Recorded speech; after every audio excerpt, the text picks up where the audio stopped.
নমস্কাৰ বন্ধু বান্ধৱীসকল। অভিনেত্ৰী বৰষা ৰাণী বিষয়াই দিলে এটি ভাল খবৰ। পিছে ভাল খবৰটোনো কি আপোনালোকে বাৰু জানেনে? অসমৰ জনপ্ৰিয় তথা মোহময়ী অভিনেত্ৰী বৰষা ৰাণী বিষয়াৰ জীৱনলৈ আহিল এটি ভাল খবৰ। বৰষা ৰাণী বিষয়া আৰু ভাস্কৰ বৰুৱা হ'ল পিতৃ মাতৃ।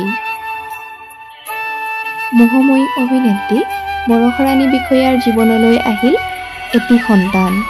পিছে সন্তানটি বাৰু কি আপোনালোকে বাৰু জানেনে? এটি কন্যা সন্তানৰ মাতৃ হ'ল বৰষা ৰাণী বিষয়া।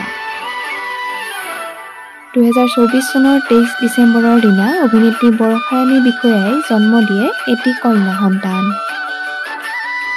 অভিনেত্ৰীগৰাকীৰ কন্যা সন্তানৰ জন্মৰ খবৰে ইতিমধ্যে তেওঁৰ অনুৰাগীসকলক উৎসাহিত আৰু আনন্দিত কৰি তুলিছে। আপোনালোকে বাৰু অভিনেত্ৰীগৰাকীৰ খবৰটো পাই কেনে পাইছে কমেণ্ট কৰি জনাবচোন।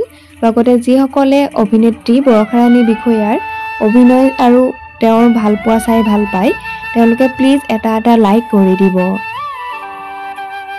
ইতিমধ্যে অভিনেত্ৰী বৰষা ৰাণী বিষয়াৰ স্বামী ভাস্কৰ বৰুৱাই তেওঁৰ ইনষ্টাগ্ৰাম পোষ্টযোগে লিখিছে, blessed with a baby girl আৰু আৱাৰ মিৰাকুল বেবী ইজ হিয়াৰ বুলি লিখিছে।